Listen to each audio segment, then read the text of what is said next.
A ver. Ya sé que el tema con Boca está muy caliente por venir de perder un partido muy importante ante Alianza Lima.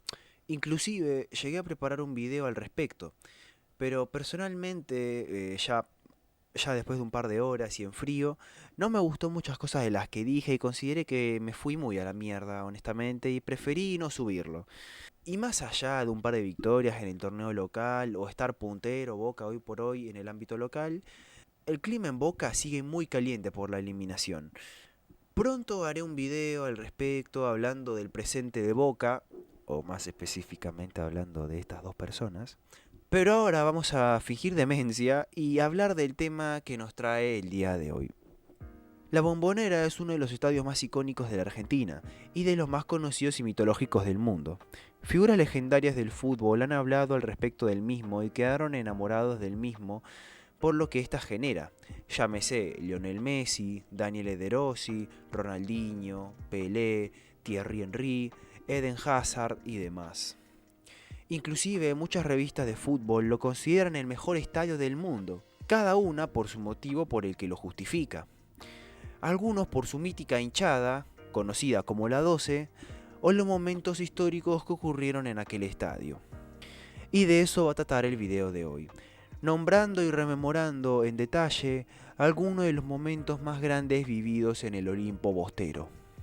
Al ser bastantes, me he tenido que dejar muchos afuera, pero hago algunas menciones honoríficas como aquel superclásico donde Roma le ataja el penal a Delem en el 1962, el muletazo de Martín Palermo a River en el 2000, el torneo local logrado por Boca en el 1992, el retiro de Martín Palermo en el 2011, la Copa Libertadores obtenida por Boca en el 2001 en la Bombonera frente a Cruz Azul y más momentos en cuestión. Tomé la decisión de apartar estos, pero merecen al menos una mención especial. Así que sin nada más que agregar, hablaremos sobre los 6 mejores momentos ocurridos en la Bombonera en toda la historia. Número 6. Gol de Maradona a River en el 1981. Hablar de Maradona y Boca nos trae una relación con amor de muchos momentos inolvidables e históricos, tales como su regreso a Boca en el 1995 con un estadio explotado y con su histórica mecha rubia, o en el tiempo, su última ovación recibida en una cancha de fútbol en el año 2020. El torneo metropolitano del año 1981 fue uno de los torneos más recordados por el hincha de Boca en su historia por la presencia y desempeño de Diego Armando Maradona en dicho torneo. Más aún cuando en el tiempo, contando las 2 etapas de la leyenda en el club, fue el único título que ganó Maradona como jugador de Boca. En aquel campeonato, el Pelusa hizo 17 goles en 28 partidos, con el manto sagrado Ceneice. Y el partido más icónico e histórico de aquel campeonato para los hinchas fue en la fecha 10 en el Superclásico ante River Plate. El viernes 10 de abril de 1981, luego de casi suspenderse por una fuerte lluvia torrencial que cubrió todo Capital Federal, Boca y River jugaron el Superclásico del fútbol argentino por la fecha 10 del torneo metropolitano. En River jugaban figuras históricas como Daniel Pasarela, Mario Alberto Kempes, el Beto Alonso, el arquero campeón del mundo Ubaldo Filiol y Alberto Tarantini. Aún así, pese incluso a la expulsión de Osvaldo Escudero a los 25 minutos del primer tiempo, Boca goleó 3-0 a River con un doblete de Miguel Ángel Brindisi en apenas 5 minutos, más específicamente a los 10 y 15 minutos del segundo tiempo. Y con una obra maestra de Diego Armando Maradona. En tan solo un par de metros, siendo su primer superclásico, y como si tuviera en el potrero de su casa, el 10 eludió a Filiol y dejó tirado en el piso a Tarantini para salir a festejar uno de los goles más gritados de la historia del equipo Ceneice. Anticipa, engancha para adentro, me ve llegar a mí, me tira la pelota, yo la bajo, queda muerta porque había barro. La bajo y el pato me sale para atorarme, o sea, para no dejarme salir. Entonces yo lo que hago era amagarle para afuera y pegarle con el pie para adentro, pero yo con el cuerpo para afuera. Entonces el pato va a buscar, cuando me va a buscar, cuando se quiere afirmar ya era tarde, ya lo había pasado. quedó Tarantini en la línea y acá dije, no, la aseguro. Porque le iba a amagar otra vez, le iba a amagar. Pero cuando vi ese costadito hice tac, a cobrar.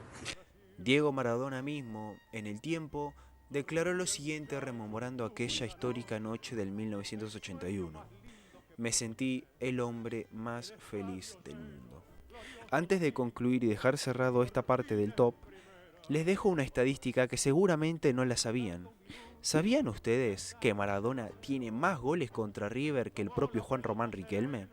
Siendo que el Diego tiene 5 y el Torero tiene 4. Un dato que me da paso al siguiente puesto. Número 5. El partido de despedida de Juan Román Riquelme en el año 2023. Para empezar, entiendo que el tema con Riquelme hoy por hoy está bastante caliente debido al presente de Boca, donde es inevitable fijarse en Román cuando se trata de buscar un culpable, presente del que tengo pensado subir un video al respecto. Estén atentos.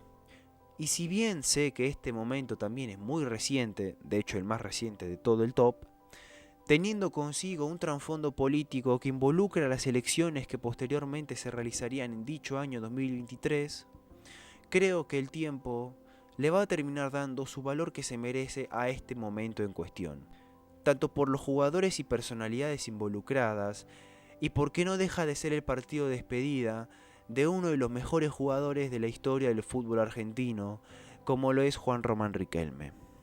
Si bien estaba dudando seriamente si colocar este o el partido de despedida de Martín Palermo, aunque el de Palermo sea mucho más emotivo y sentimental, el de Riquelme fue más nostálgico por las personalidades que volvieron a la Bombonera, sea para jugar o para dirigir. La presencia de los jugadores campeones del mundo en Qatar 2022, y porque en cuanto al jugador, considero que es mucho más la leyenda de Riquelme en el fútbol a nivel mundial que la de Martín Palermo.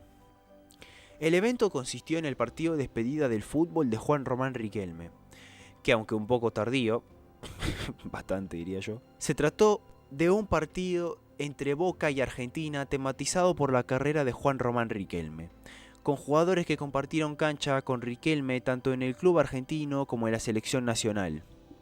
Para el equipo Ceneice hubo personalidades como Óscar Córdoba, Marcelo Delgado, Mauricio el Chicho Serna, Hugo Benjamín Ibarra, el Patrón Bermúdez, Yunta, el Cata Díaz, Rodrigo Palacio y demás. Todos estos dirigidos por Carlos Bianchi. Mientras que para la selección argentina estaban Lionel Messi, Pablo Aimar, Ángel Di María, Fernando Gago, Lionel Scaloni, Esteban Cambiaso, Colo Chini, Leandro Paredes, Ezequiel El Pocho Lavesi y más personalidades dirigidas por Alfio El Coco Basile y José Peckerman en cada tiempo respectivamente. El encuentro culminaría por 5-3 para el equipo bostero y finalizaría con el discurso de Juan Román Riquelme relatando su carrera y dirigiendo palabras para algunas de las personalidades más importantes del partido y de su carrera, tales como el Coco Basile, Carlos Bianchi, Diego Armando Maradona, poniéndose una remera con su número y nombre en su honor, y Lionel Messi para finalizar. Cerrando un evento que nos dejó un partido lleno de estrellas del pasado, figuras actuales del mundo del fútbol, y el partido que homenajeaba la carrera de uno de los mejores futbolistas que vio nacer este país. Número 4. La vuelta de Carlos Tevez a Boca en el año 2015. No es ningún secreto que cada vez el fútbol se maneja más por la plata, y que ésta se apodera de cada aspecto del mismo deporte cada vez más, sea por una negociación, un contrato, partidos arreglados, amaños o cada aspecto que hacen de este deporte un negocio y por consiguiente alejar cualquier tipo de sentimiento y pasión que terminan siendo la real esencia del fútbol. Soy consciente de que hay excepciones, pero en el fútbol argentino todo esto anterior que dije poco a poco se va perdiendo, siendo que cada vez es más difícil que un jugador juegue por puro y neto amor a los colores que representa. Y en Boca es algo que poco a poco se va perdiendo y no se ve hace mucho tiempo.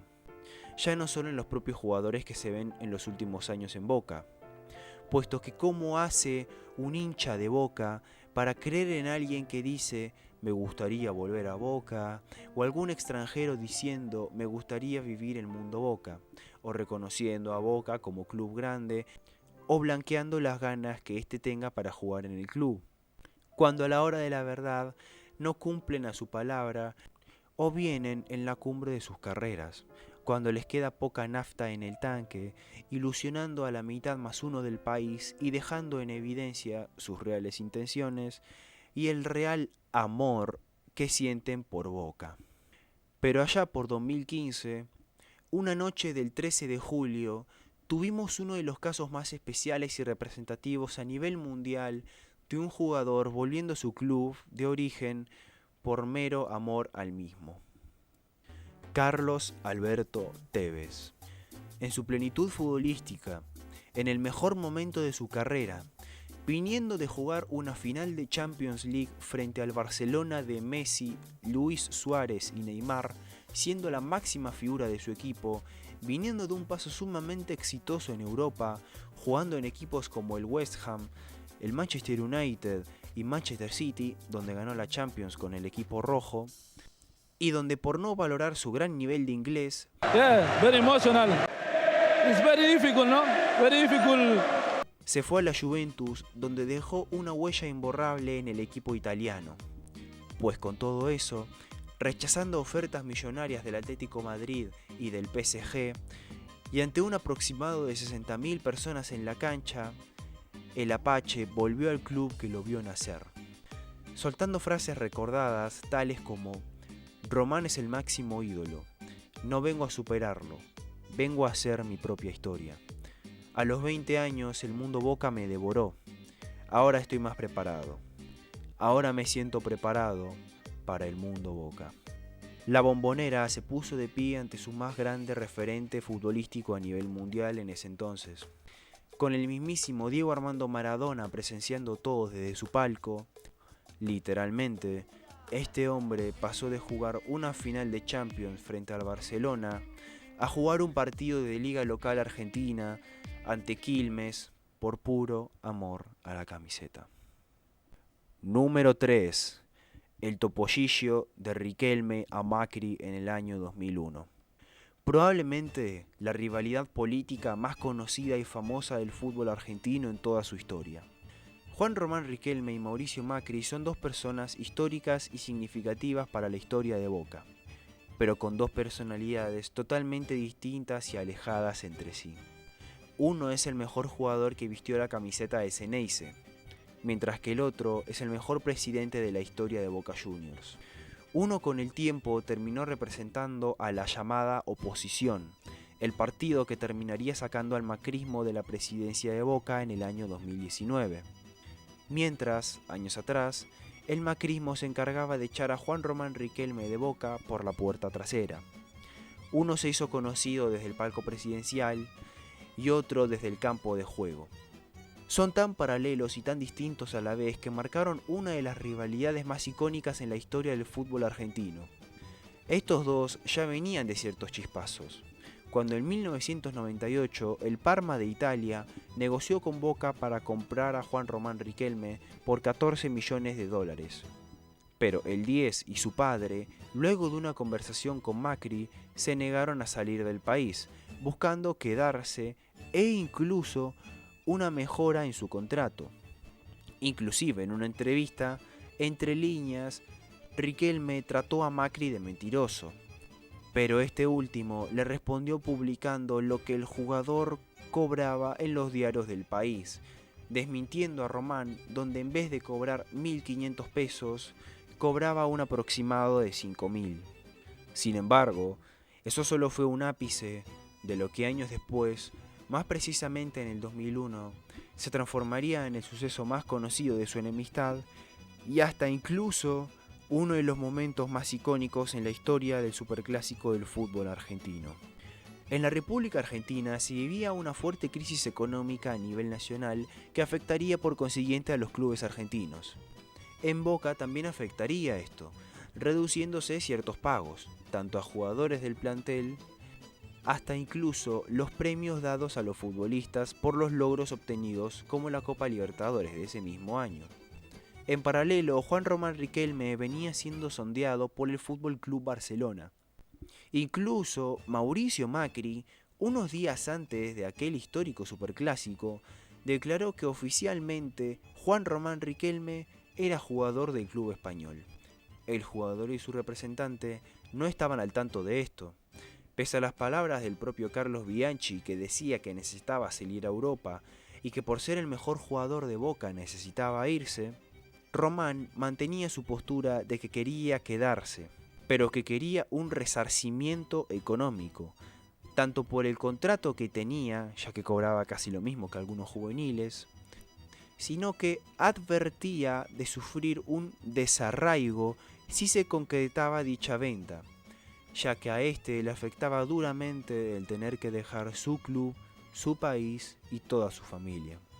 El ambiente entre el futbolista y la dirigencia era sumamente tenso, una bomba a punto de estallar, y en el superclásico del 8 de abril del año 2001 terminaría de explotar con uno de los momentos más recordados en la historia de dicho clásico, incluso pese a no tener que ver lo expresamente futbolístico.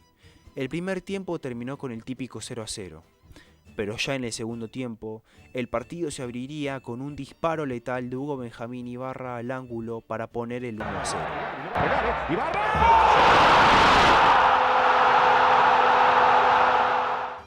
Y a los 72 minutos, en un contraataque del equipo local, Marcelo Delgado filtra un pase para Clemente Rodríguez, quien termina chocando con Franco Constanzo para que el árbitro, Héctor Baldassi, declare penal para Boca. Román tomaría esa pelota pesada y patearía dicho penal, el cual en un principio Constanzo atajaría, pero la pelota en el rebote se elevaría y el 10 cabeceaba dicha pelota para decretar el 2-0 para el equipo bostero. Mientras las cámaras de la transmisión oficial enfocaban constantemente al presidente Mauricio Macri, Román en el festejo correría hasta la mitad de cancha para mirar fijamente el palco donde se encontraba el expresidente, para, en ese entonces, inmortalizar uno de los festejos más icónicos de la historia del fútbol. Román puso sus manos detrás de sus orejas y se quedó inmóvil observando a Macri durante 14 segundos. Un festejo que sería eternamente replicado por otros futbolistas a nivel mundial, y hasta incluso imitado por otros deportistas de demás disciplinas. El partido terminaría por 3-0, luego de un último gol de penal por Guillermo Barros Esqueloto.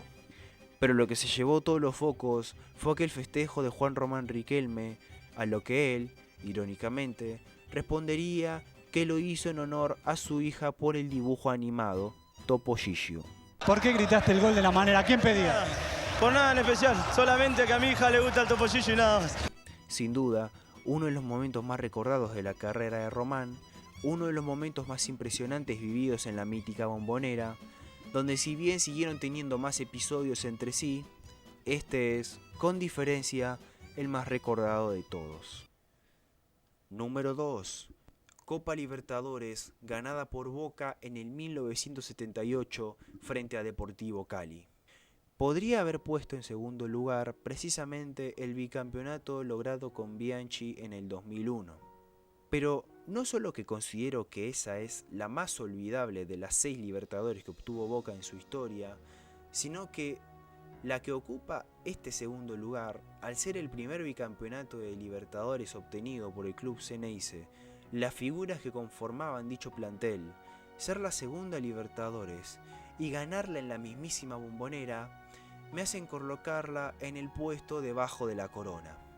Aquel equipo, dirigido por el Toto Lorenzo, venía de ser campeón de la anterior edición del torneo internacional en el año 1977, obteniendo así su primera Copa Libertadores.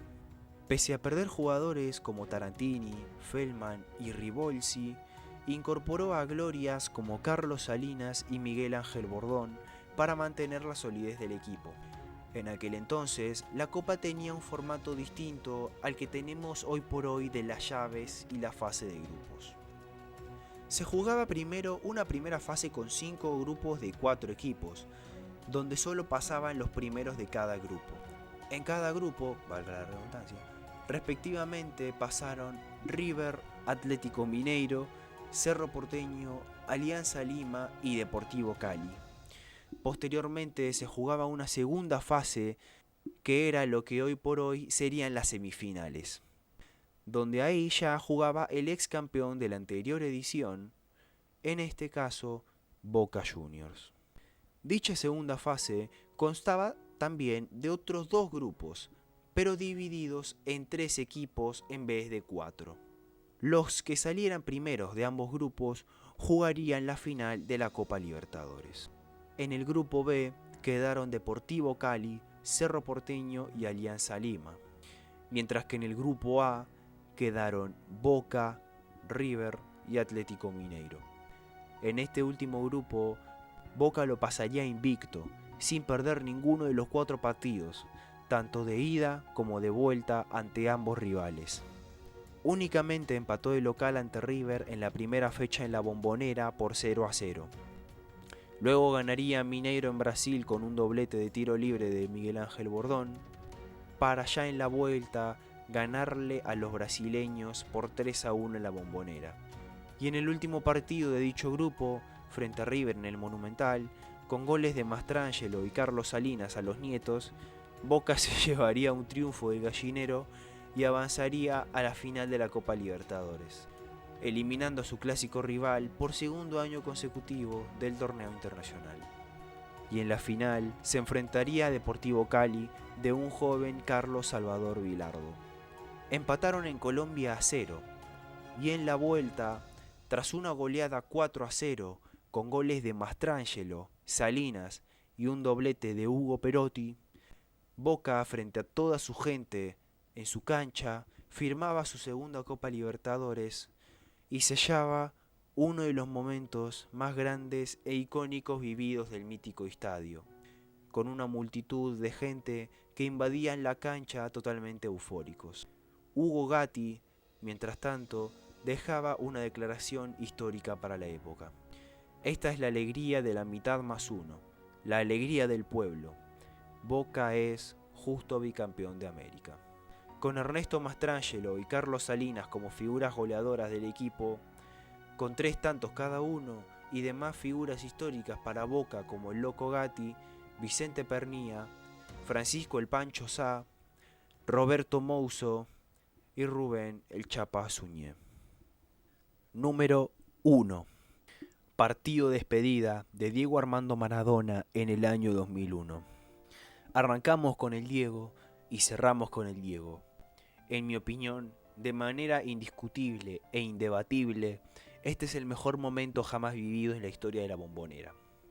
Por el suceso en cuestión, la leyenda que lo involucra y lo protagoniza, la sobrepoblación de 60.000 personas que presenciaron este momento en cancha, las figuras que participan, sea de talla nacional o mundial, como Pablo Aimar, Javier Zanetti, Juan Sebastián Verón, Juan Román Riquelme, Óscar Córdoba, Enzo Francescoli, Carlos Valderrama, Davor Zucker, Marcelo Bielsa, Alfio Basile, Ciro Ferrara, Eric Cantona, entre otros. Un 25 de octubre de 1997, en un superclásico, se daba el retiro de las canchas del astro argentino.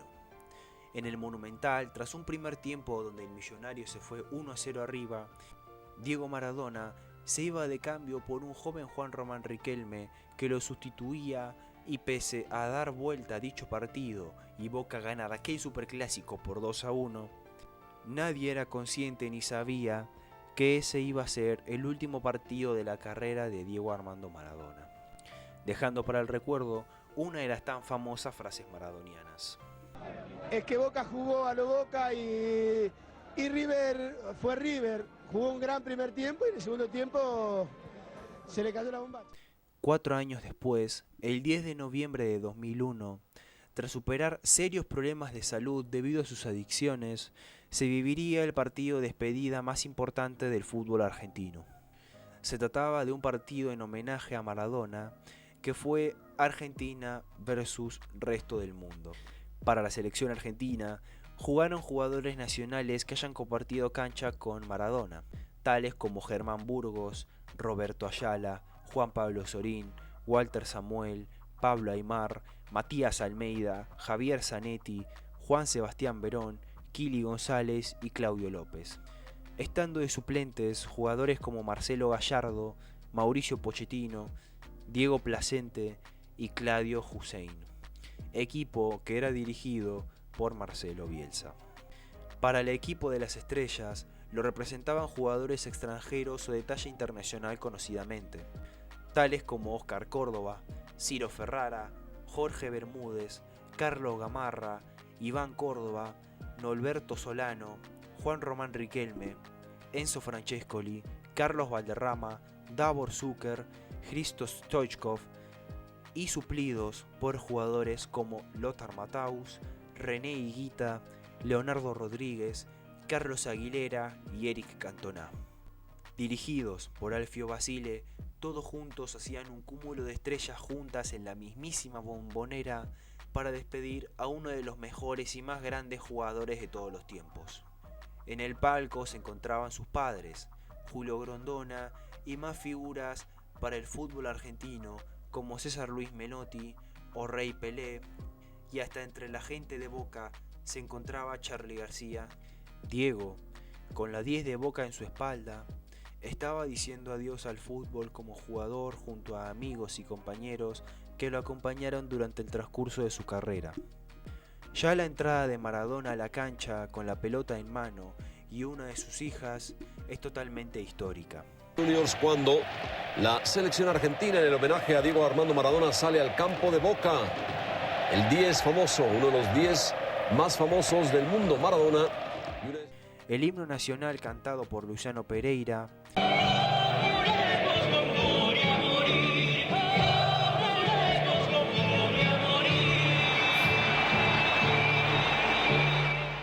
El escorpión de Higuita a Maradona. El ídolo, Diego Armando Maradona, que dicen, ya está Higuita. El show de Higuita, ya se habían puesto de acuerdo. Ya se habían puesto de acuerdo, sí. Era muy suavecito. Muy baja. Y la gente está gritando Higuita, Higuita en la cancha de la Bombonera. Es una fiesta completa. El gol de Maradona donde lo alzan todos juntos y la Bombonera lo celebra con él. El momento en que, tras un colosal pedido de la Bombonera de que jugara con la camiseta de Boca, Maradona se quita la remera y deja entrever la número 10 con el nombre de Román. A los 35 minutos, cuando era una fiesta de parte de la 12, los jugadores volvieron a levantar a Maradona en hombros. La imagen de él llorando con esa hermosa camiseta, besando sus manos juntadas, el penal pateado por Higuita, y con goles del Piojo López, Davor Zucker, 2 de Pablo Aimar, Castroman, Eric Cantona, 2 de Maradona, y con este último llorando al grito de la Bombonera, el partido terminaba por 6-3. Pero no terminaría ahí. Finalizado el partido, el 10 se paró en medio de la Bombonera para dar un discurso de despedida que recorrería el mundo entero. Lleno de emoción y sinceridad, agradeció a la hinchada de Boca y todos los hinchas del país por la pasión que le demostraron cada vez que jugó al fútbol. Yo traté de ser feliz jugando al fútbol y hacerlos felices a todos ustedes, y creo que lo logré, y la verdad que hoy no me lo esperaba, porque esto es demasiado para una persona, para un jugador de fútbol. Se los agradezco con todo mi corazón. Luego, antes de cerrar, dejó en claro que si bien esperaba retirarse, su amor por el fútbol jamás se iba a terminar. Entendamos también que era un Maradona de 41 años que mencionaba todas las veces que se había equivocado a lo largo de su carrera. En el transcurso elogió el estadio donde se estaba realizando este histórico suceso. No hay cancha como esta, un templo del fútbol. Le agradezco a Dios que haya creado la Bombonera y me haya hecho hincha de Boca. Inclusive, por un instante, se separó del momento y se mezcló con los hinchas cantando las canciones bosteras.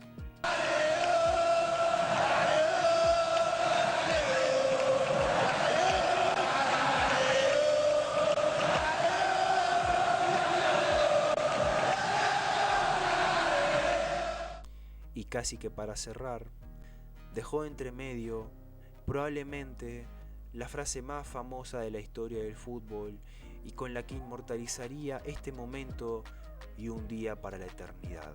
El fútbol es el deporte más lindo y más sano del mundo. Eso no le quepa la menor duda a nadie. Porque se equivoque uno, no tiene que pagar el fútbol. Yo me equivoqué y pagué. Pero la pelota no se mancha.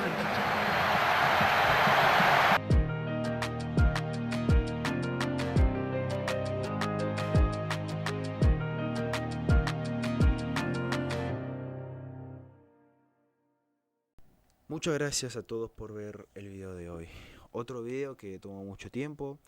Mi idea con el canal es subir un video por mes o 2 videos por meses. 2 videos por mes es lo ideal, tipo yo ahí lo iré viendo. También, lo digo también de paso, para los que no lo sepan, ya tengo una cuenta en TikTok, si me pueden ir a seguir. No subo nada prácticamente, solo subo los resúmenes de los videos para hacerme más publicidad. También tengan en cuenta que yo en mi vida personal ahora laburo, o sea, gente, levanto la pala, eso es un montón.